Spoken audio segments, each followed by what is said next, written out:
wallahi a ra'ayina da masu ra'ayi irin nawa kasan nan ta rabu a raba ta kawai a raba ta Oduduwa su dauki nasu Biyabara su dauki nasu mu musulmi mu dauki namu wallahi wannan shine solution a raba ta a raba kasar wannan shine ra'ayin mu a raba ta su ci man su umma mai din ne a bar mu da shanun mu a bar mu da waken mu a bar mu da gyadan mu a bar mu da shinkafan mu a bar mu da dawa mu a bar mu da geron mu ku je ku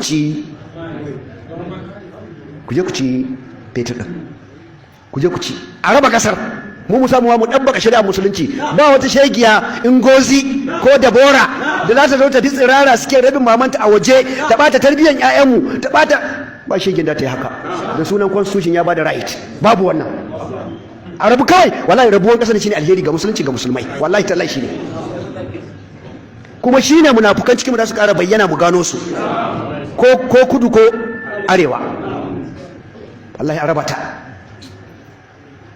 domin ba za mu yarda ana kashe mana ƴan uwan musulmi ba mu kuma su suna zaune a nan lafiya ba zai yi ba gwamnati ki take ba za mu yarda ba ba za mu yarda a kashe mutane musu suna zaune a lafiya suna ɗebe mata tattalin arzikin ƙasa ba za mu yarda ba wannan ba an fa zo wajen red line ba za mu yarda da wannan ba shine gaskiyar magana ba za mu yarda ba yawa ko da a yi stopping ko kuma a yi yaƙi wannan shine gaskiyar magana. Don't forget to subscribe, comment, share with your friends to have access to this kind of content that you have here. Don't forget to subscribe. I love and respect you. I'll be right back. Ní lọ́jọ́ kìíní àná tá a sọ wípé wọ́n ń yẹ̀ wá jẹ lọ́pọ̀ àwọn èèyàn ní àwọn Yorùbá nation. Kí ni àwọn Haúsá wọn ní tábà pín àwọn òní kó jẹ wá mọ́ wọ́n fún oúnjẹ halẹ̀ mọ́ wa. Bí wọ́n bá sun ata wọn fúnra wọn federal government ó tún allocate owó fún wọn pé káwọn àgbẹ̀ gbà àwọn àgbẹ̀ tiwa tí wọ́n ń jẹ lóko owó mélòó ni wọ́n allocate fáwọn àgbẹ̀ wa. Bí wọ́n bá pín fertilizer àwọn ni wọ́n gbà á àwọn ni wọ́n ra tractor fún àwọn ni wọ́n rí èrè oko tiwa tó yẹ ká dá wọn dà wọn Haúsá Fúlàní sínú oko ẹni tí wọn bá jí gbé wọn ní káwọn Fúlàní jẹ oko rẹ̀ débi wípé ọ̀pọ̀lọpọ̀ wọn ń sá lóko ọ̀pọ̀lọpọ̀ ò lè lóko mọ́ wọ́n recognize wa wọ́n enslave wa wọ́n gbàgbára lọ́wọ́ wa ló fi jẹ́ wípé wọ́n pagbára pọ̀ wọ́n pàmọ̀pọ̀ láti rán Awólọ́wọ̀ lọ sẹ́wọ̀n ìjà yìí ló ṣẹlẹ̀ láàrin Akíntọ́lá àtàwólọ́wọ̀ nítorí gbogbo ẹni tó bá ti jẹ́ ice opener wọn ní láǹfààní kọjú ó débẹ̀ mo kí bàbá mi Ẹ̀san Babájídé mo kí brother Emmanuel Fasasi ló fi jẹ́ pé ọmọ Yorùbá tó bá ti jẹ́ ice opener lára rẹ̀ Awólọ́wọ̀ wọ́n fòrò rẹ̀ tí ò fi débẹ̀ bẹ́ẹ̀ náà ni lára rẹ̀ òun ni Káṣímọ̀ wọ Abíọ́lá wọ́n fòrò ẹ̀mí rẹ̀ ó lọ ẹ̀wọ̀n wọn jò débẹ̀ Bọ́lá Ìgè tó ṣèṣì sọ̀rọ̀ pé bó bá yá ìran Yorùbá orí wọn pé wọ́n lajú wọ́n jà fẹ́tọ̀ wọn kò tọ́jọ́ kò tóṣù Bọ́lá Ìgè kú ọ̀fọ̀ òfìrù náà gbà àwọn òun ló wà ní Bọ́lá Ìgè nǹkan kan ò ṣẹlẹ̀ brother Zakaria Ọlámilékan mo kí nǹkan kan ò ṣẹlẹ̀ nothing happened kí wá ló dé just of sudden táwọn Haúsá wá yarí wípé àwọn náà fẹ́ dá dúró nítorí tax reform báwo ni wọ́n ṣe pín owó orílẹ̀-èdè yìí tẹ́lẹ̀ ló fi jẹ́ pé ọmọ Yorùbá bọ́ ọba rí jẹ nídìí ìbàjẹ́ ó ṣe jà fún ọjọ́ iwájú àwọn ọmọ wa. Nigeria was once our country where our parents were born. It was once a place of joy and pleasure. Ilé ìgbádùn ni mo kí bàbá mi ọmọọba lóde Òṣogbo Olúṣọlá Ràpàtà ọ̀kẹ́ kàràkẹ́kọ̀rọ̀ tí soníyàn ní jìnnìjìnnì orí olóye bá a ti wáyé páàdì láàrin ọ̀yẹ̀yẹ̀ kò ní yẹ kádàrá Olúṣọlá dín lórí epo tí jó tìkanra ó dán owó àgbẹ̀tì fọ́mọ òjò bàbá mi Olúṣọlá dábẹ́fẹ́lẹ́ ń gé wọn níbi títí sóde wọ́n dàgbọ̀ ọ̀mọ̀ràn tí pé búkù ní dèdèrè mo kí yín o orí àwọn ọmọ wa wá sá lọ fún slavery wọ́n kó gbogbo àwọn ọmọ wọn kó wọn sí the force nítorí gbogbo ẹni bá fẹ́ jàgbá ìlú ìdí ogun ni ó pa àwọn ọmọ sí wípé bógun bá fẹ́ tiwájú wá ẹ láǹfààní ẹ tákù ẹ̀ bógun bá fẹ́ tẹ̀yìn wá ẹ láǹfààní ẹ tákù ẹ̀ ló fi jẹ́ wípé population àwọn tó wà nídìí security wa compulsory retirement ni wọ́n ń fáwọn èèyàn kó tó di pé wọ́n gbé àwọn lágbájá sílẹ̀ ní òní ọ̀gá bíi 5 ló wà wájú lágbájá kó tó di pé Tinubu fún ní compulsory retirement kí lágbájá tó kú ẹnujọ́ mẹ́ta yìí nìsín àwọn compulsory retirement míì tún wà nítorí ẹni tí wọ́n fẹ́ lò ó tún láwọn ọ̀gá wájú àwọn kọ́ àwọn ọmọ wọn síbi force wípé bọ́ bá fẹ́ dogun láti má jẹ́ kí ìran Yorùbá àti ìran yòókù láǹfààní láti déwájú bẹ́ẹ̀ débi custom Haúsá ló pọ̀ bẹ́ẹ̀ Haúsá Fúlàní bẹ́ẹ̀ débi sọ́jà Haúsá Fúlàní bẹ́ẹ̀ débi navy Haúsá Fúlàní kódà ọlọ́pàá gan Haúsá Fúlàní sọba alájẹ mo kí Ìjẹ̀ṣà Ògbóra ní ọmọ olóbìkà àjásowó ọmọ olóbìkà àjásọ̀rọ̀ ẹkú àbójúbọ̀ ọba tuntun mo kí yín ìní èèyàn kan ò ní kágbà Ìjẹ̀ṣà kó lùwà ní ọmọ jòbì tó gbó Ògbóra ní ọmọ olóbìkà àjáso gbogbo mo kẹ́yìn Ìjẹ̀ṣà náà orí lábẹ́ pàtàkì àtòdodo ọ̀rọ̀ wọ́n wá mú taxation orílẹ̀-èdè yìí wọ́n split ẹ̀ sí pé bó o bá ṣe nílẹ̀ jù ló ṣe máa gbowó sí bá a bá ṣe ní population ló ṣe máa gbowó sí ló fi jẹ́ wípé báwùsá bá ka sẹ́ńsọ̀ wọ́n máa ń pọ̀ jù wá lọ kí nìdí àtìtúmọ̀ ni wípé wọ́n ka oyún inú wọ́n kà sẹ́ẹ̀dí wọ́n ka population tó wà tí yìí tí ò sí láti fi mú tax wọn láti fi rú gọ́gọ́ bá a ṣe lè ṣeré tó lè yé wa ó dàbí ìwọ tó ń dáko tó fi gbogbo ara dáko kọ́ wá lẹ́ni tó bímọ jù yóò mọ kéré oko ẹni tó bímọ ò ṣe láǹfààní kó káwọn ọmọ ẹ̀ kó dáko púpọ̀ kí wọ́n wá máa mú èrè oko tiẹ̀ kọ́ máa kó fún neighbor rẹ bẹ́ẹ̀ ló ti rí àwa ń ṣiṣẹ́ irin à ń jẹ̀jẹ̀ ìrírí owó wa tí wọ́n ń pa bíbà yìí ni wọ́n fi ń rebuild ọ̀dọ̀ wọn owó tiwa tí wọ́n ń pa ní south west ni wọ́n fi ń rebuild ọ̀dọ̀ wọn they don't have any internal revenue wọn generate incomes kankan tá a bá wo ibi tí factory pọ̀ sí àmú Ogun state àmú Lagos state àmú Port Harcourt àmú Ọ̀yọ́ state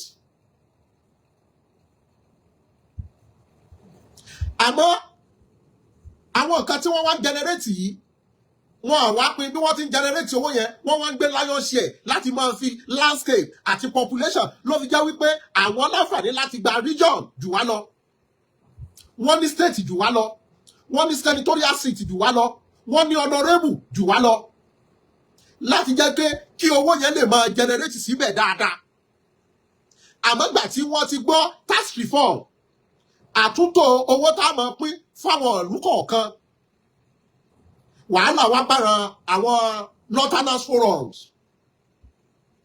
àtàwọn ọba ilẹ̀ Haúsá àtàwọn gómìnà ọbẹ̀ kí ló fà á nítorí wípé ìjì àná dùn méwòrò lẹ́nu wọ́n wá sọ wípé ohun tó o bá ṣe ló jẹ owó tó o bá pa lọ́ọ́ mọ̀ ná bẹ́ẹ̀ bá ṣe pawó sí lẹ́ẹ̀ṣẹ̀ máa rí owó sí ló dá wàhálà lẹ̀ làwùsá wa ní kò lè pé wa ẹ rí lọ́jọ́ táwa ti ń fara da ìyà tí wọ́n ń jẹ wá wọn ò tí ì bẹ̀rẹ̀ sí ní jẹ̀yà yìí táwọn ti kọ́ ó rí pọ́mọ Yorùbá tí wọ́n ní o kọ̀yà láti bí ọdún mẹ́rin tó kọ́ ó rí pé tiẹ̀ bá ọ. ìran Yorùbá kan ní ẹjẹ́ kọ́ ní kálukú lọ lọ́tọ̀ọ̀tọ̀ ó rí pé wọ́n tó sọ wípé àwọn Haúsá kiri kan ó rí pé tiẹ̀ bá àwọn gbẹ́dù wá lọ àwa la máa ń pè wọ́n lábòkí àwọn ni wọ́n wá àwa wá ní kókó tí wọ́n ń jẹ.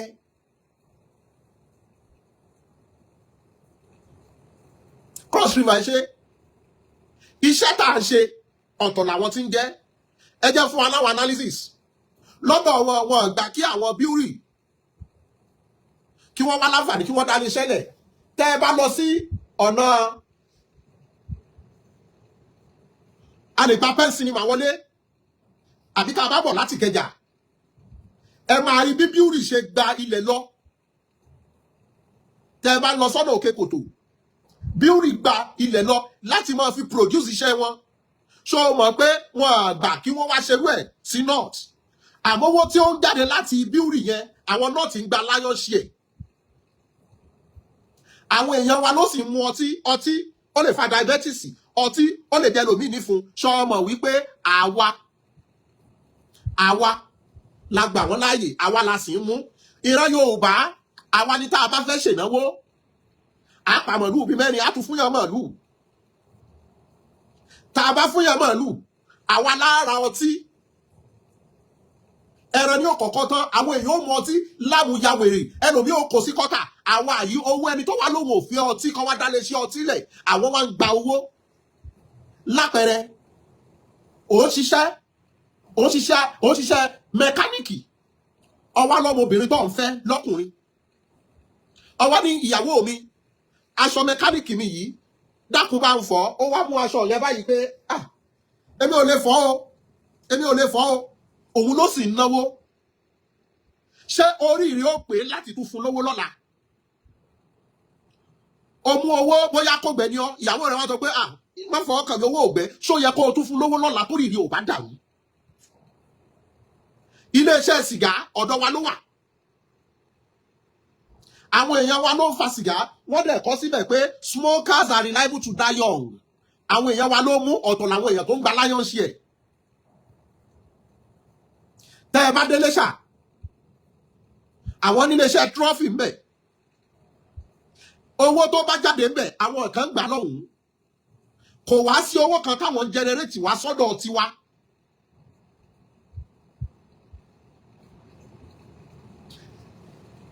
àwọn ń pín owó nípìnkúpín à ń ṣòwò òlú kúmọkùmọ ìjọba Tinubu wá ní owó yìí kò yẹ kó máa rí báyìí ẹ jẹ́ kí àwọn tí wọ́n ṣiṣẹ́ kí wọ́n rèrè iṣẹ́ wọn jẹ́ bẹ́ẹ̀ kó bá pa 1 million lápẹẹrẹ ẹ jẹ́ kó lè ná 500,000 pẹ̀lú dùnú kìí ṣe pé a máa fún Èkó 100,000 200,000 ìwọ tó wà ń bẹ̀ yẹn bí wọn náà bá pa 200,000 ìwọ ló mọ bí ó ṣe tó ọ ná ẹ jẹnẹrétì owó ẹ mọ ṣàṣùpìyè ló fi fà tó fi jẹ́ pé tẹ́ ẹ bá lọ northerners ọ̀pọ̀lọpọ̀ èkì ń lọ bí iṣẹ́ ní local government wọn nítorí wọ́n mọ̀ pé ọ̀gá tà ọ̀gá ò tà owó aláàrú ò pé that is why they don't welcome companies they don't welcome factory because they know without working they will surely receive their monthly allowance. àwọn Haúsá wá jarí nìsín wípé àwọn ògbà akáṣọ fausat akáṣọ yẹn mú mi díẹ̀ àwọn ògbà that means orí kò sẹ́ni tí ọ̀gbọ́ngbọ́n ká fẹ́ràn sẹ́nu ká wá tì ọmọ Yorùbá wá gọ̀ agọ̀ débi pé àwọn kan nu wá ní kìí ṣe gbogbo wa nítorí àwọn àkántí rí owó tí wọ́n pa ní airport tá à ń pa lẹ́kọ̀ọ́ tó yẹ pé tó o bá lọ bí iṣẹ́ go slow ó mú ọ owó tó yẹ kán fi dualize gbogbo ọ̀nà kọ́nà ó pọ̀ àwọn àjòkó orú òmu wa bó o bá bọ̀ látòṣòdì tó lọ sí Ànàpájà ó làágùn ó ṣe wàhálà tó o bá lọ sọ́nà terminal bridge láàárọ̀ tó lọ sẹ́kọ̀ọ́ ó làágùn ó ṣe wàhálà tó o bá bọ̀ látàjà tó ń bọ̀ Lẹ́kí ó ṣe wàhálà àwọn kan wá jókòó sí state kan wọ́n dẹ̀ ń pín owó yẹn ní owó tí ó kàn wọ́n ní owó tí ò láǹfààní kó dàpọ̀ mọ́ tiwọn. tẹ́ ẹ bá lọ sí ọ̀nà Ìgbẹ́sà ká tún wá sí ọwọ́ Kòròdú àgbọ́ wá ká wá sọ́nà tá a bá kò látàn mo fẹ́ rántí bíbá yìí ni o tí kọ́mìnì pọ̀ yẹn kọ́mìnì pọ̀ lẹ̀ Yorùbá ṣùgbọ́n àrírí ẹ̀jẹ̀ ṣùgbọ́n gbogbo ẹni tó bá ti fẹ́ liberate Yorùbá there will be problem lára rẹ̀ l'Awólọ́wọ̀ wọ́n ṣe bàràbàrà Awólọ́wọ̀ lẹ́wọ̀n lára wọn ni Gani Fáwẹ̀mí náà lẹ́wọ̀n lára wọn náà ni bàbá wa Fẹ́mi Aníkúlápó òun náà lẹ́wọ̀n orí Káṣímọ̀wò Abíọ́lá òun náà lẹ́wọ̀n Bọ́lá Ìgè wọ́n pa àbáyẹ fọnà fọṣù ni orí ló yọ Sunday Igboho bàbá wa túrọ́ ọmọ Yorùbá tí ò wá rí wípé abájọ kí ló dé táwọn Haúsá wá yarí báyìí pé àwọn náà fẹ́ pín nítorí wọ́n ti rí wípé kò lè pí àwọn nítorí wọ́n ń sùn wọ́n àpèrò sọ́kọ̀ wọ́n sùn wọ́n à ṣiṣẹ́ wọ́n sùn ló fi jẹ́ wípé gbogbo àwọn ọmọ tó ń ṣe Boko Haram iṣẹ́ ò ká wọn lára wọ́n fìyẹn exhaust owó sí ríjọ́ wọn ọ̀gá ọlọ́pàá ní àwọn mú àwọn Boko Haram tí wọ́n surrender about 2,000 of them àwọn rí hard currency lọ́wọ́ wọn who are those financing them who are those financing them yes baba Bàjí Akíntóyè Akíntola thank you Akíntola who are those financing them Let's ask ourselves simple questions. Who are those bastardizing NNPC? Àwọn kan ni wọ́n ń kówó sọ́ọ̀ṣù nìyẹn jẹ. Aláwọ̀ refineries wọ òṣìṣẹ́ látijọ́ yìí. Ìjọba àpapọ̀ owó tó yẹ kó fi tú refinery ṣe wọ́n dẹ̀ tún gbé fún Dangote. Gbàgbé kó kọ kádàrá olóṣì. Aṣíwájú Ògúnlẹ̀yẹ mo kí ọmọ Ọ̀yọ́ Aláàfin Òjó pàṣẹ kẹrẹ ọmọ àǹtí bá. Kó kọ kádàrá olóṣì. Irú gbogbo privilege àti license tí wọ́n fún Dangote bí wọ́n bá fún èmi àti ẹ̀ àádọ́lówó ayé. Ẹnìkan àwa fún license pé ó lè ṣe gbogbo nǹkan tó wù ú. Òun nìkan la fún license cement. Òun nìkan kí ló dé ṣóhun nìkan ló wà láyé ni. Bọ́n bá jẹ́ Yorùbá a ti ṣe tánà díẹ̀ bá ṣe pa.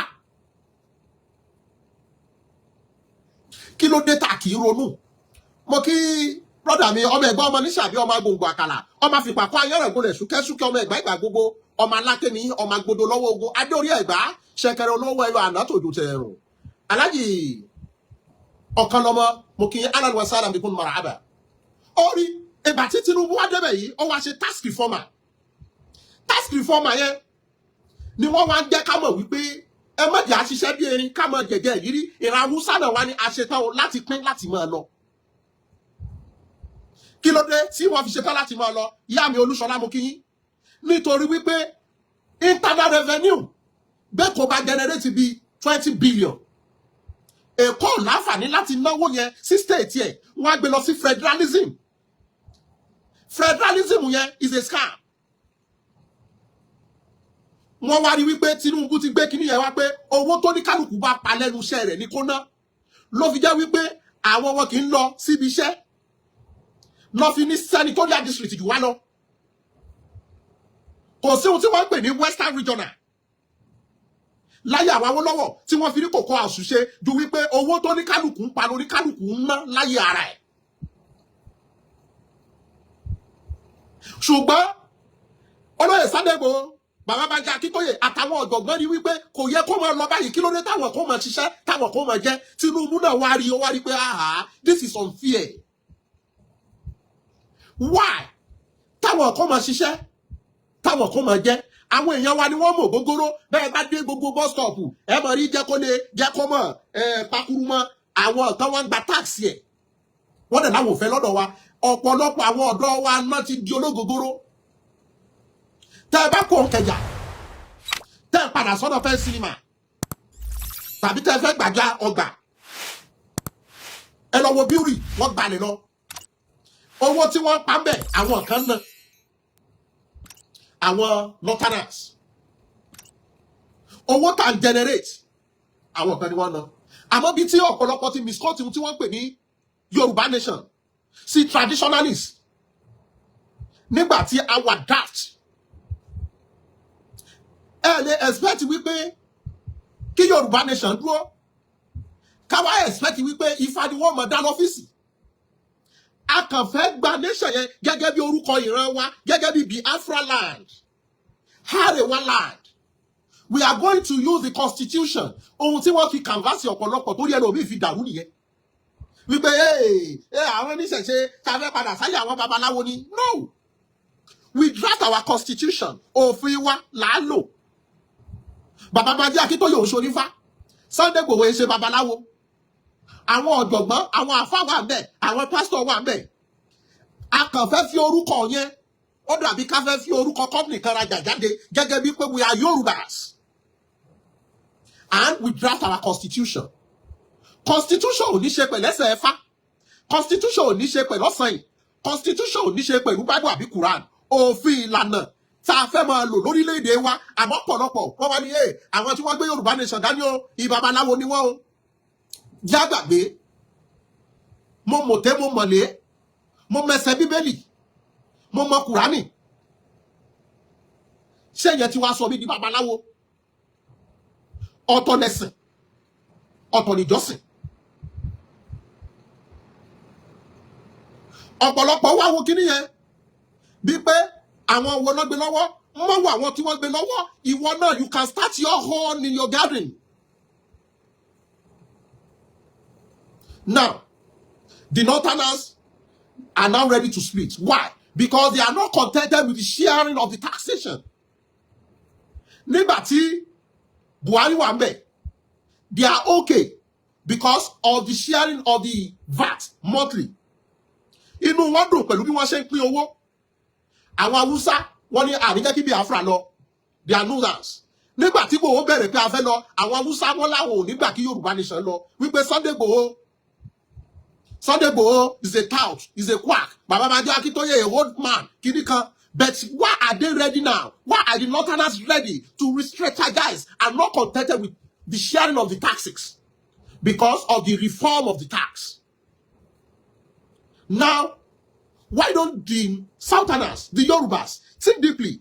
We make federalism. Federalism system of government is a scam. Let's come back to regional system. Utilize your resources in your domain. But the Northerners don't want the resources to be used in each and everyone's domain. Let me take you back.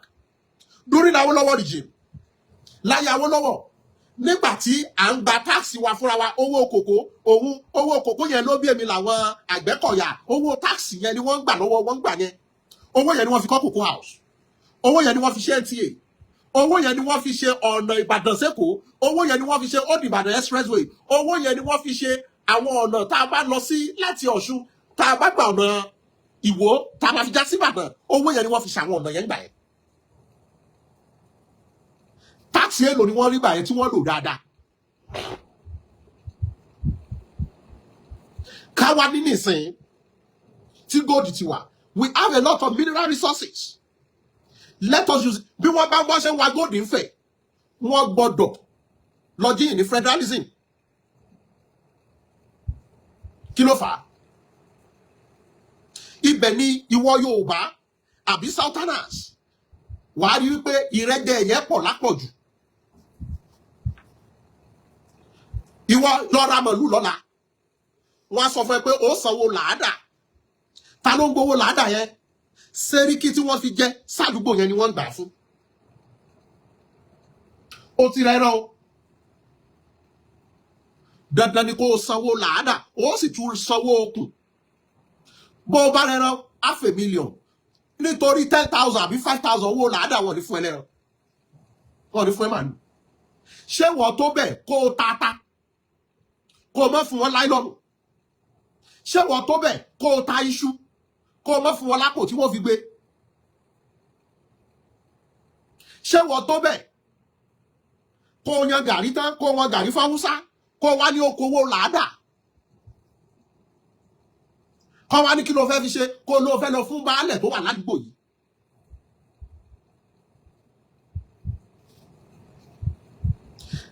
O yan gàrí tán, o wá mú ìdìríkà àbí kó bí owú àbí kí ọ̀dà, o wá wọ̀n tán, o wá ní okòwò làádà o. Gbogbo Yorùbá tó wà ń bẹ̀ gan ni wọ́n ní aláṣejù ní ẹ́, ó dẹ̀ bẹ̀rù Ọlọ́run, èèyàn bẹ̀rẹ̀ ra gàrí, ó tún wọ́n sọ pé kó sanwó làádà, owó làádà kíni, àmọ́ báwa bá láǹfààní tá a bá ra ẹran. You've paid for your ram. You must still pay for owó làádà. If you doesn't pay, it won't be released. Who is fooling who? Tala God. Nínú àwa méjèèjì. Ṣé Hausa ló gọ̀ ni àbí Yorùbá? Ìbéèrè ni o.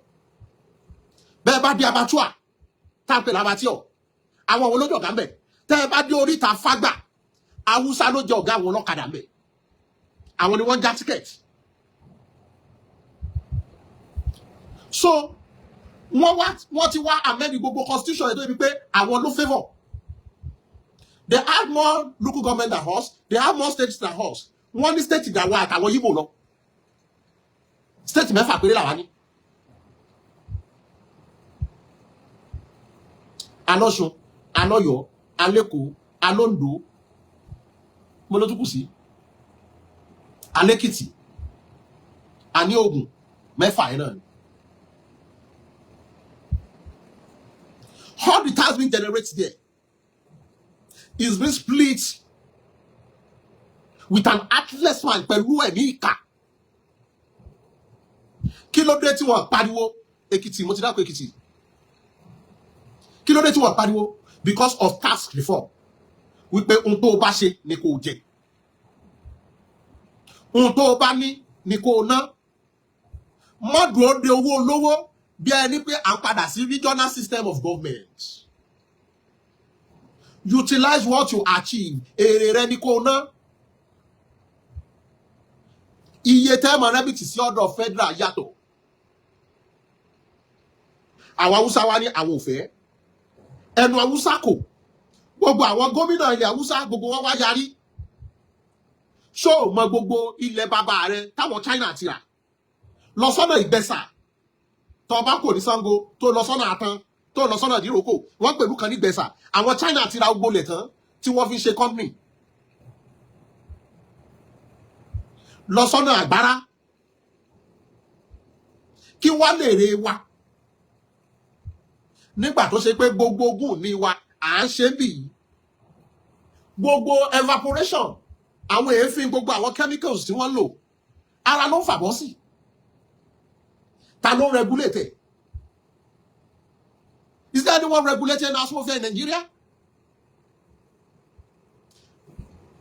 Gbogbo iléeṣẹ́ ọtí sọ ọtí tí wọ́n ń pò láti ilẹ̀ Haúsá wá ló fi dàbí pé ìran Haúsá tẹ́ ẹ bá rí ó lógbò èyí tí mu ọtí ohun tí wọ́n máa ń fi high irú kó jẹ́ igbó tàbí kí wọ́n máa lo tablet because kò common lọ́dọ̀ wọn.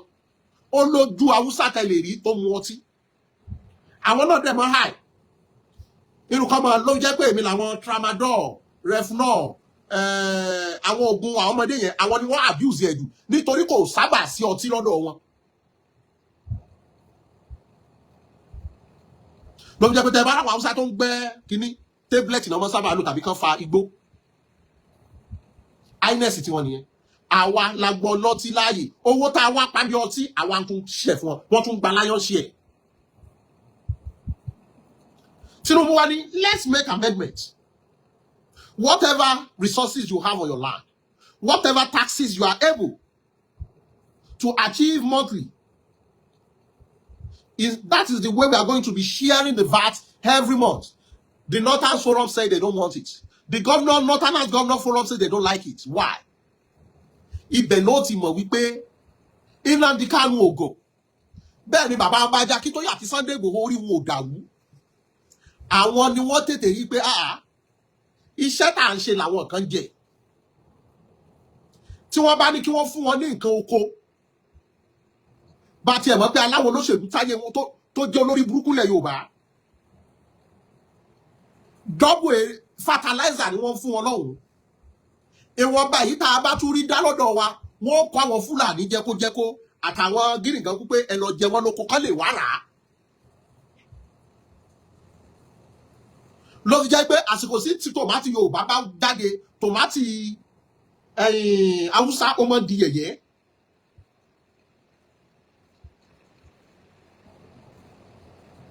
Kí wá ló dé tààrọ̀? Kí ló dé tá àjọyìn ara wa? Ká ní àǹfààní, ká ní àfojúsùn tó gùn. Ká jàjàgbára torí àárọ̀ ọmọdọ́mọ wa.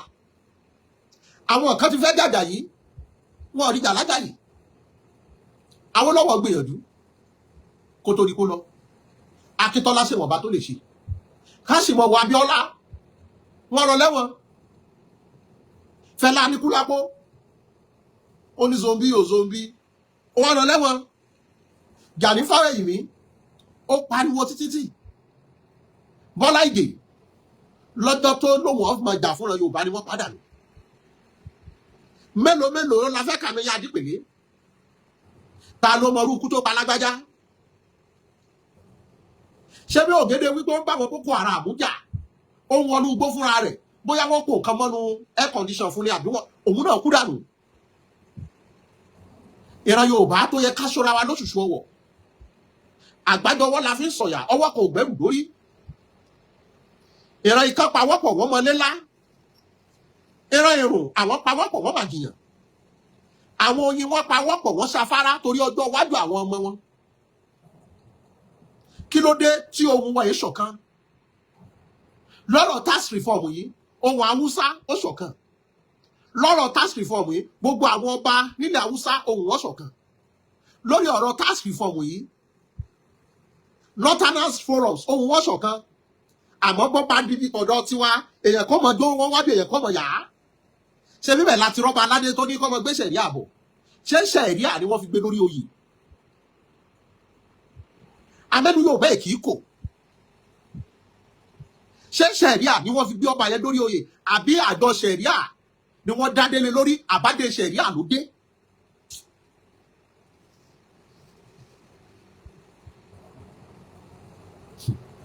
àmọ́ òtútù ni ó kìlọ̀ fún onípátá ooru ni ó kìlọ̀ fálákànkù ẹ̀wù inú mi dùn táwọn haúsá ní àsìkò tó táwọn náà fẹ́ lọ mo rí àwọn interview àwọn ọ̀gá wọn Mr. Abdulkadir Ọlátúnjí Sàká mo kí yín bẹ́ẹ̀rẹ̀ haúsá bá ti láwọn ṣetán táwọn lọ amalgamation tá a jọ sign ó ti lapse àwọn òyìnbó tó dà wá pọ̀ tẹ́lẹ̀ náà ti rí wípé bọ́ bá tọ́sìkò àtiṣu fùró là àìmọye country tí wọ́n ti split láàrin ara wọn tí wọ́n jáde láàrin ara wọn South Korea àti North Korea abẹ́ ara wọn ni wọ́n wà tẹ́lẹ̀ oníkálùkù ṣe tiẹ̀ lọ́tọ̀ọ̀tọ̀ Russia Soviet Union ni wọ́n ìran méje ni wọ́n oníkálùkù padà ṣe tiẹ̀ lọ́tọ̀ọ̀tọ̀ ẹ jẹ́ kó oníkálùkù ṣe tiẹ̀ lọ́tọ̀ọ̀tọ̀ ká mọ àwọn olórí burúkú tó bá wà nínú ìran wa owó tá a bá pa ká mọ bí a ṣe fẹ́ ná bẹ́ẹ̀ bá dé òkè òkun ọmọ Yorùbá wàhálà tí wọ́n ṣe mí òkèrè ẹjá bẹ̀rẹ̀ láti Libya kárọ ọmọ tó tún rí Mr. James bàbá mi happy new year sir kárí ẹni tó fẹ́ lọ sí Libya kó tún máa ṣe mo bọ́ ọ̀tá ṣe pé kó bàa jẹ òkè kó tún máa dunú pé òun lọ bí tí wọ́n ti máa yìnbọn arẹni tó lọ Egypt tó fẹ́ lọ ṣiṣẹ́ àràbù tó bá tún wọnú flight yóò tún máa ya fọ́tò ló ṣe báyìí ọmọ ọ̀dọ̀ ló fẹ́ lọ ṣe o inú ẹ̀ ń dùn kóun fẹ́ lọ ṣọmọ ọ̀dọ̀ ó tẹ́ lọ́rùn ju ibi tó wà yìí lọ ààrẹ ni tí ó lọ lórí desert tó wà nínú Inox tó tún ṣe Snapchat ṣé orílẹ̀-èdè yóò ti di remnant isn't it èèyàn fẹ́ lọ ṣọmọ ọ̀dọ̀ Cairo ó tún ya fọ́tò ní inú plane pé goodbye finally mo ń kọjá níbìkan lẹ́nìí èèyàn kan wá kí wúmà kan wá ní àwọn rò ó tójọ́ mẹ́ta wo tí rí lọ́dún yìí mo rò pé travel out ni ó ní ọlọ́wà jẹ́ orí bẹ́ẹ̀ ọlọ́wà ṣe bẹ́ẹ̀ ọ̀rọ̀ yẹn wá dàbí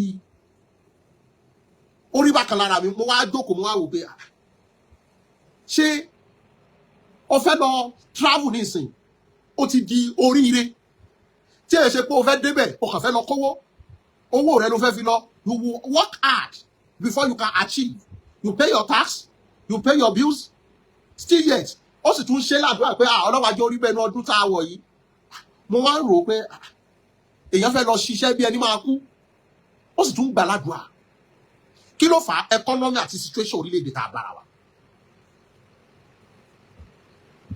is this a country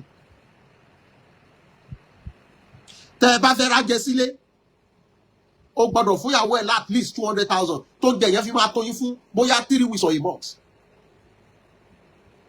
tẹ́ bá rà nàjà àpò ewu ráìsì nothing less than 40,000 òróró epo and so many other things. How? Why? Because the hardship is much. A ní àwọn ilé ìfọpọwọ́ òṣìṣẹ́ ìjọba àpapọ̀ tún wá gbé owó fún Dangote báyìí pé lọ fi kọ́ kí ló dé owó tá a gbé fún Dangote yẹn tá a fi tún yìí tá a lò sí. ọmọ Yorùbá táwọn Haúsá bá ní ó ti yá tó lásìkò tó orí ẹ jẹ́ kó ní kálukú ó ṣe tiẹ̀ lọ́tọ̀ọ̀tọ̀ ilé lábọ̀ sinmi oko iṣu tí ò wálé lọ́nura rẹ̀ níyàn àgbàdo tí ò wálé lọ́nura rẹ̀ lógì ẹ jẹ́ kó ní kálukú ó ṣe tiẹ̀ lọ́tọ̀ọ̀tọ̀ ẹ̀mí tó ti sọnù lọ́wọ́ kidnappers bí Boko Haram kì í ṣe kékeré mọ́sì nígbàgbọ́ wípé Yorùbá nation àwọn aláwo ni ṣé bẹ́ẹ̀ ti gbọ́ mú fún Ìwó tóun náà sọ pé tábàgbà Yorùbá nation ṣé báwọn náà ni wọ́n kọ́kọ́ takò tí wọ́n pera wọn ní Muslim Yorùbá nation àwọn náà rí wípé àsìkò àti pín tó ló fi jẹ́ kó máa jà fún tí wọ́n ń pè ní ṣẹ̀ríà kalẹ̀ nítorí kò sí gbogbo lẹ̀kùn tá a bá ń kàn yọ padà sí bó pẹ́ bóyá orí kálukú ṣe tiẹ̀ lọ́tọ̀ọ̀tọ̀ nítorí ojú kálukú ti ń là tax reform yìí ó ti jẹ́ kọ́pọ̀lọpọ̀ rí wípé àbò rẹ̀ ṣe pé owó orílẹ̀-èdè yìí kí ló dé táwọn kan pawó wọlé tó yẹ pọ́pọ̀ làwọn ti ń ná nínú àwọn state tí ń powó wọlé jù òun ni Lagos state, Ogun state, Rivers state, àwọn state yìí, Ọ̀yọ́ state, àwọn state yìí owó tí wọ́n wá pa bẹ̀ wọ́n wá pín fáwọn northerners. Àwọn northerners yìí ń gbowó ju state míì lọ ní south west yìí. Báwo ló ṣe ń pín? Wọ́n pín pẹ̀lú landscape ilẹ̀ ló fi jẹ́ pé àwọn Sambisa àwọn ilẹ̀ tẹ́ bá lọ ilẹ̀ pọ̀ wọ́n fi ilẹ̀ claim asset ló fi jẹ́ pé bí wọ́n bá ka sẹ́sọ̀ wọ́n á gbé sẹ́sọ̀ orí burúkú ni wọ́n á gbé wá. Ni wọ́n fi ní state jù wá lọ nítorí wọ́n bí pé population wọn pọ̀ ju kí wọ́n má ní state lọ. Landscape wọn ilẹ̀ wọn fẹ̀ ni wọ́n fi fún wọn state. Àwa àfi ká máa jà sálà lẹ̀ ká máa ní àṣejìrẹ́ nílẹ̀ Ọ̀ṣun ti parí o olódò nílẹ̀ Ọ̀yọ́ state ti bẹ̀rẹ̀ o. Àmọ̀jà sí rándan níhun tí ò kàn ní ọ̀rọ̀ òun lámọ̀jà sí ṣó yẹ kó rí bẹ́ẹ̀. LAUTECH à ń jà sí níbi tí wọ́n ti ọ̀pọ̀lọpọ̀ doctors ibẹ̀ ni wọ́n gbà jáde àwọn ajẹrú LAUTECH yẹn tó jẹ́ pride south west àwọn ajẹ wọn lówó àwọn ọmọ LAUTECH lè strike lórí oṣù 6.